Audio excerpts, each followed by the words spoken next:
మరి నా మొదటి కథ ఇది. ఒకరోజు పొద్దున్నే బామ్మ ఒక నీళ్ళ కుండీలో నీళ్లు నింపి ఇంటి ముందు పెడుతుంటే చూసి బుల్లి నాన్న అడిగాడు, ఎందుకమ్మా ఈ నీళ్ళు? బామ్మ వెంటనే వాడికేసి చూసి, ఎండాకాలం వస్తోంది కదురా, పక్షులు జంతువులు దాహంతో అలమటిస్తాయి. అవి నీలాగా నాలాగా అడిగి నీళ్లు తీసుకోవు కదా, అందుకని నీళ్లు బయట పెడుతున్నాను. వాటికి ఎప్పుడు దాహమైతే అప్పుడు తాగుతాయి అంది. బుల్లి నాన్నకి ఎంతో చిత్రంగా అనిపించింది. అయితే పక్షులు ఈ నీటిని తాగటానికి తప్పకుండా వస్తాయా అని అడిగాడు కుతూహలంగా. ఎందుకు రావు? దాహం వేసినప్పుడు వస్తాయి. మనం వాటిని భయపెట్టకుండా దూరంగా ఉంటే హాయిగా నీళ్లు తాగుతాయి అంది బామ్మ. బుల్లి నాన్నకి పక్షులంటే ఎంతో ఇష్టం. బామ్మ చెప్పిన మాటలు వినగానే ఎంతో ఊహించుకున్నాడు. పాలపిట్టలు, పంచరంగుల చిలుకలు, బుల్లి బుల్లి పిచ్చుకలు ఈ కుండీ దగ్గరకొచ్చి నీళ్లు తాగితే చూడటానికి ఎంతో బావుంటుంది. అందులో ఒక పక్షిని నేను పెంచుకుంటాను అనుకున్నాడు. బుల్లి నాన్న ఇలాగే ఆలోచిస్తుంటే వాడి మనసులో ఏముందో ఊహించిన బామ్మ చెప్పింది. వాటిని ఊరికే బెదరగొట్టకు. మనింట్లోకి ఒకసారి ఇలాగే గోరింక వచ్చేస్తే నాన్న జాగ్రత్తగా దానిని బయట వదిలేశారు. అది హాయిగా ఎగిరిపోయింది. బుల్లి నాన్న ఆశ్చర్యపోయి తర్వాత నిరాశగా అడిగాడు, అదేమిటమ్మా? ఎంచక్కా ఆ గోరింకని ఉంచేసుకుంటే ఎంత బాగుండేదో కదా, ఎందుకు వదిలేశావు? మనకి బావుంటుందేమో గాని వాటికి బావుండాలి కదురా. అవి ఎంచక్కా ఎక్కడ కావాలంటే అక్కడికి ఎగిరి కావలసిన గింజలు తిని హాయిగా ఉంటాయి. పైగా మనం మంచివాళ్ళమని ఏమీ చెయ్యమని వాటికి తెలీదు కదా, అందుకని భయపడిపోతాయి అని చెప్పి బామ్మ ఇంట్లోకి వెళ్ళింది. బుల్లి నాన్నకి పక్షులంటే చాలా ఇష్టం కదా. చాలా చిన్నప్పుడు ఇంకా కొత్తగా మాట్లాడడం నేర్చుకున్నాడే.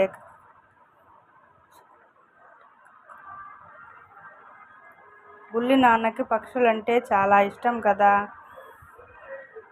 చాలా చిన్నప్పుడు ఇంకా కొత్తగా మాట్లాడటం నేర్చుకున్నప్పుడే కాకులు కనపడితే కాకాయలు కాకాయలు అంటూ చప్పట్లు కొట్టి గెంతులు వేసేవాడు. ఆ బుల్లి నవ్వులు చూడటానికి బాబాయిలు, అత్తయ్యలు కాకి కనబడితే చాలు ఒరేయ్ కాకాయిరా అంటూ పిలిచేవారు.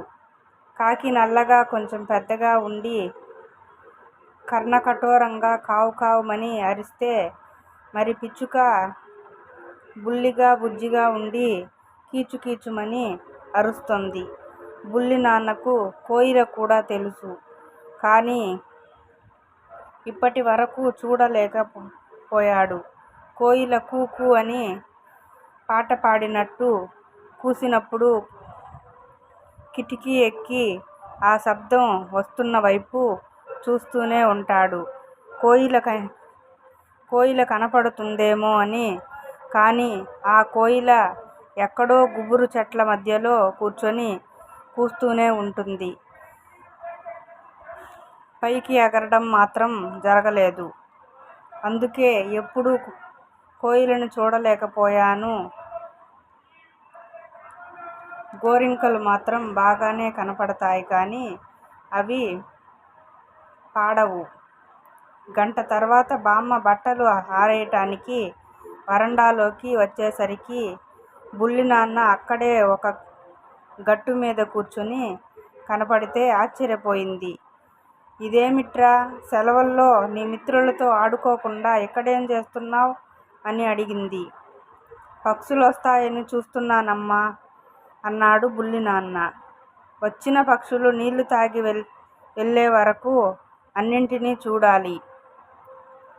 ఓరి భగవంతుడా, నువ్విక్కడ కాపలా కూర్చునేసరికి వచ్చే పక్షులు, జంతువులు భయపడి రావటం లేదు కాబోలు.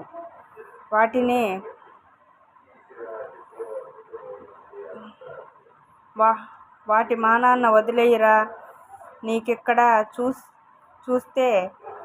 నిన్నిక్కడ చూస్తే అవి రావు అంది.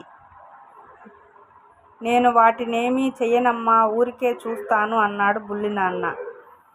ఇందాక చెప్పాను కదరా, నువ్వు కేవలం చూస్తావని, వాటినేమీ చెయ్యవని విషయం వాటికేం తెలుస్తుంది? నిన్ను చూడగానే పారిపోతాయి. వెంటనే లోపలికి రా, బయటికి అలా వీధిలోకి పోయి ఆడుకో అంది బామ్మ. బుల్లినాన్న లోపలికి వచ్చేశాడు. ఆడుకోవటానికి వీధిలోకి వెళ్ళలేదు. కిటికీ దగ్గర కొంచెం దాగినట్టుగా కూర్చుని నీళ్ల కుండీ వైపే చూస్తూ కూర్చున్నాడు. ఆటల కన్నా ఎట్టి పరిస్థితిలోనూ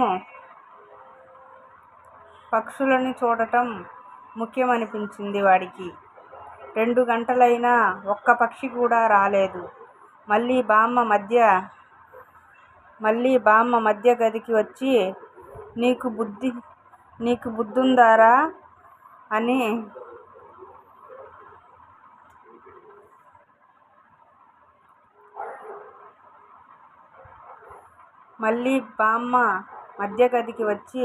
నీకు బుద్ధి రాదురా, అన్ని పనులు మానుకుని ఇక్కడే ఉంటే ఎలా?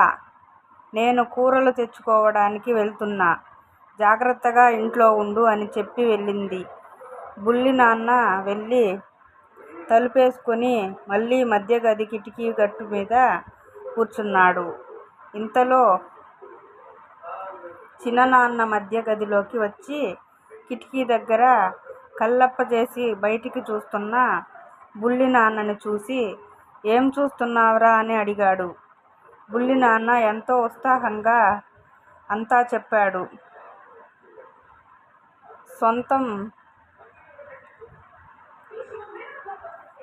శాంతంగా విన్నాక చిన్నాన్న కళ్ళు మెరిశాయి.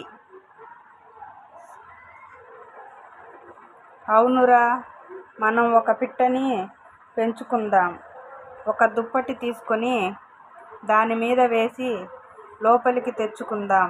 తర్వాత అది ఎంచక్కా మన దగ్గరే ఉంటుంది. చక్కగా పాటలు పాడుతుంది. దానికి మనం గింజలు, అన్నము పెట్టి పెంచుకుందాం అన్నాడు. అమ్మ వద్దంది కదురా అనబోయాడు. కానీ బుల్లినాన్నకి కూడా ఒక పిట్టని పెంచుకోవాలనే కోరిక ఉంది కనుక ఇంకేమీ చెప్పకుండా చిన్నాన్నని అనుసరించాడు. చిన్ననాన్న తనని వద్దనకుండా తనలాగే ఆలోచించడం బుల్లినాన్నకి సంతోషంగా అనిపించింది. ఇద్దరూ లోపలికి వచ్చి ఒక పలచటి దుప్పటి తీసుకుని మధ్య గదిలోకి వస్తుంటే బోలెడన్ని కాకులు అరుపులు వినిపించాయి. వాళ్ళు పరిగెత్తుకుని వరండా దగ్గరికి వచ్చి చూస్తే ఎన్నో కాకులు కావు కావుమని అరుస్తూ కుండీ చుట్టూ ఎగురుతున్నాయి. కొన్ని చెట్ల కొమ్మల మీద, పిట్టగోడ మీద, గట్ల మీద కూర్చుని అరుస్తున్నాయి. అప్పుడు చూశాడు బుల్లినాన్న. కుండీలో నీళ్లలో ఒక పిచ్చుక మునిగి తేలుతూ రెక్కలు గబగబా ఆడిస్తూ వేగంగా కదులుతోంది. అయ్యో అంటూ బుల్లినాన్న, చిన్ననాన్న పరిగెత్తుకుని బయటికి వచ్చారు. కాకులన్నీ కారుమని అరుస్తుంటే కొడుతున్నట్లు బెదిరిస్తూ వాటిని తరిమేశారు. అప్పుడు నీళ్లలో తడిసిన పిచ్చుక దగ్గరికి చిన్ననాన్న ఒక కర్ర పెడితే ఆ కర్ర మీదుగా ఆ పక్షి కుండీలోంచి బయటికి వచ్చింది. ఒరేయ్, దీన్ని పట్టుకోవాలి, దుప్పటి తీసుకురా అని అరిచాడు. చిన్ననాన్న అప్పటికి రెక్కలు ఆడించి వంటి మీద చేరిన నీళ్లు విదిలించుకున్నట్లు ఆ పిచ్చుక ఆ అరుపులకు గబుక్కున ఎగరబోయి వంటి మీద నీళ్ల బరువుకి కుండీ పక్కన వాలింది. చిన్ననాన్న బయట నుండి అడ్డుగా నిలబడితే గుమ్మం నుంచి బుల్లినాన్న వస్తున్నాడు. ప్రాణభయంతో పిచ్చుక ఎగిరి గుమ్మం మీదికి వెళ్ళి మళ్ళీ శక్తి చాలక గడప మీద వాలింది. పట్టుకో అని ఇద్దరూ ఇంట్లోకి వస్తుంటే చిన్నగా గెంతుతూ పిచ్చుక ఇంట్లోకి వచ్చింది. ఒరేయ్, తలుపులు వేసేయ్ అని చిన్ననాన్న అరుస్తూ లోపలికి వచ్చేశాడు.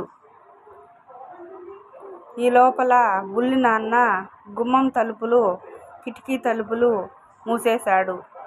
అప్పటికి వంటి మీద నీళ్లు కారి శరీరం తేలికయ్యి కొంచెం ఎగరగలిగిన పిచ్చుక గాల్లో లేచింది. బయటికి దారి లేక అటూ ఇటూ ఎగురుతుంటే ఇద్దరూ దాన్ని పట్టుకోవడానికి పరిగెత్తుతున్నారు. బుల్లినాన్న చేతికందిన దిండు విసిరితే చిన్ననాన్న తువ్వాలుతో పిచ్చుకని పట్టుకోవాలని ప్రయత్నిస్తున్నాడు. బయటికి వెళ్ళడానికి దారి తెలియక పారిపోవడానికి ఎంత ప్రయత్నించినా ఆ బుల్లి పిచ్చుక ఎటుపోవాలో తెలియక సతమతమవుతోంది. వేగంగా ఎగురుతూ కిటికీ అద్దం అడ్డంగా ఉందని గుర్తించకపోవడంతో ఆ అద్దాన్ని కొట్టుకుని కింద పడింది. ఆ పిచ్చుక నేల మీద పడగానే చిన్ననాన్న దాని దగ్గరికి వెళ్ళి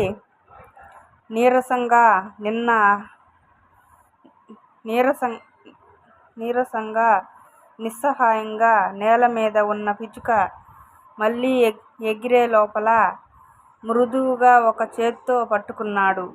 చేతికి చిక్కిన పిచ్చుకకి నొప్పి కలగకుండా 2 చేతులతో నెమ్మదిగా ఆ పిట్టని చేతుల్లోకి తీసుకుంటుంటే భలే అంటూ బుల్లినాన్న చిన్ననాన్నని చేరి ఆ పిచ్చుకని ఎంతో ఉత్సాహంగా దగ్గర నుంచి చూస్తూ, ఒరేయ్, ఒకసారి నేను కూడా పట్టుకుంటా అన్నాడు. ఉండరా, దానికి కొంచెం వేడి కావాలి. మనం కుంపటి దగ్గరికి తీసుకెళ్తే వెచ్చగా ఉంటుంది అంటూ ఆ పిచ్చుక వైపు చూసి మాట్లాడడం ఆపేశాడు చిన్ననాన్న. చిన్ననాన్న ఎందుకు మాట్లాడడం లేదో అని బుల్లినాన్న వాడి చేతుల్లో ఉన్న పిట్ట వైపు చూశాడు. చిన్ననాన్న చేతిలో ఉన్న పిచ్చుక గబగబా వణుకుతూ ఇంకా ముడుచుకుపోతోంది. ఆ వణుకు చలికి కాదని చిన్ననాన్న, బుల్లినాన్న అనే ఇద్దరు రాక్షసుల చేతిలో పడ్డానని పిచ్చుక చెందుతున్న భయానికి వారికి తెలియలేదు. వడివడిగా గుండె కొట్టుకున్నప్పుడు చిన్ననాన్న చేతుల్లోకి తెలుస్తుంటే ఆ బుల్లి పిచ్చుక మెడ పక్కక వాల్చేస్తుంది. దాని కళ్ళు నెమ్మదిగా మూసుకుపోతున్నాయి. వాళ్ళిద్దరూ చూస్తుండగానే ఆ మూగజీవి కళ్ళు పూర్తిగా మూసుకుపోయాయి. చిన్ననాన్న చేతికి ఆ పిచ్చుక శరీరం గట్టిగా తగిలింది. అంతవరకు చిలిపిగా కిచకిచలాడుతూ ఆనందంగా ఎగురుతూ స్వేచ్ఛగా జీవించిన ఆ పక్షిలో సంచలనం ఆగిపోయింది. బుల్లినాన్న, చిన్ననాన్న ఒకరి వైపు ఒకరు చూసుకున్నారు. వారేమీ మాట్లాడుకోకపోయినా ఆ చూపుల భావం ఒక్కటే, ఈ దిద్దుకోలేని తప్పు జీవితంలో మళ్ళీ ఎప్పుడూ చేయను అని.